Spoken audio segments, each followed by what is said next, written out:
teman-teman semua, perkenalkan nama saya Maria Yohana Mestinmoa. Saya dari kelas 10I SMK Santo Fransiskus Xaverius Ruteng. Dan di video ini saya akan menjelaskan tentang sejarah berdirinya dan juga perkembangan bank yang ada di Indonesia. Tanpa berlama-lama lagi, langsung saja kepada penjelasannya.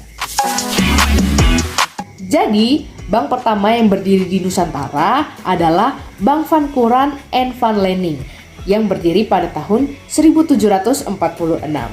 Bank ini memiliki tugas awal untuk memberikan pinjaman dengan jaminan berupa emas, perak, berlian, maupun barang-barang berharga lainnya.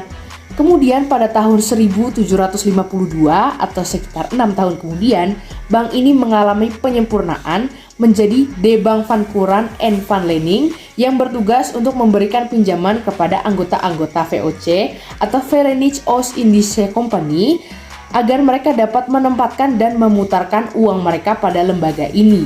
Dan hal ini juga dilakukan dengan memberikan imbalan berupa bunga. Sayangnya pada tahun 1818, Bank Quran and Van Lening ini harus ditutup karena terjadi krisis keuangan pada saat itu. Nah, sebagai gantinya sekitar 10 tahun kemudian, yaitu tahun 1828, didirikanlah De Javase Bank atau yang disingkat dengan DJB, yang nantinya akan menjadi cikal bakal dari Bank Indonesia yang ada sekarang ini.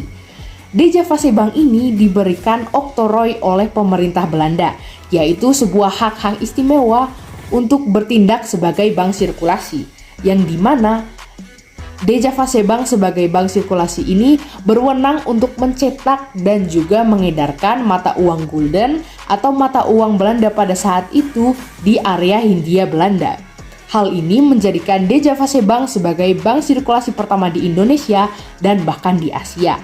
Namun, pada kependudukan Jepang, De Javase Bank ini dilikuidasi dan tugasnya sebagai bank sirkulasi digantikan oleh salah satu bank kepemilikan Jepang yang disebut sebagai Nanpo Kaigatsu Ginko atau NKG.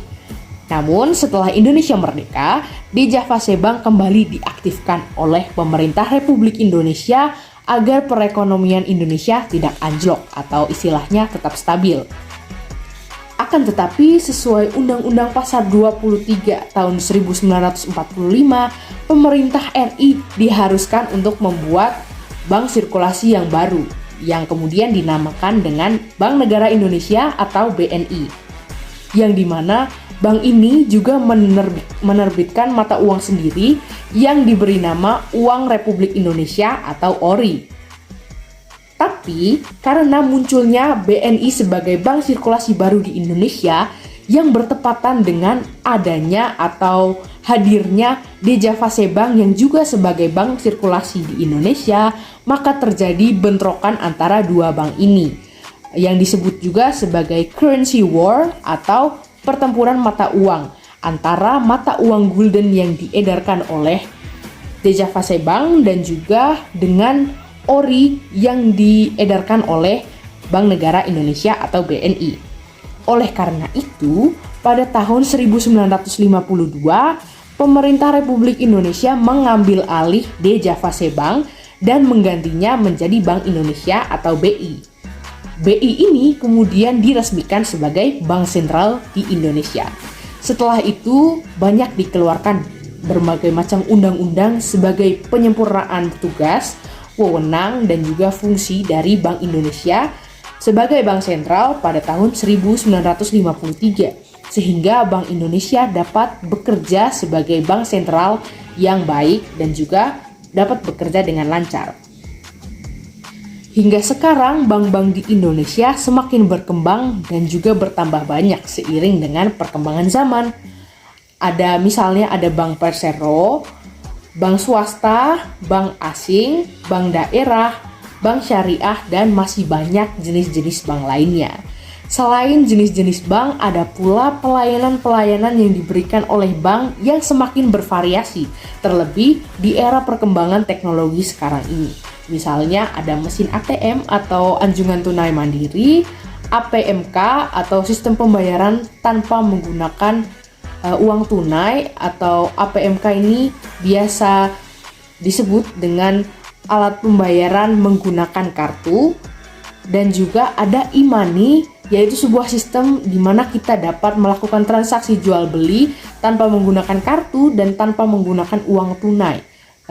Dengan kata lain, e-money ini merupakan transaksi jual beli dengan menggunakan uang elektronik yang terdapat pada aplikasi-aplikasi tertentu pada ponsel.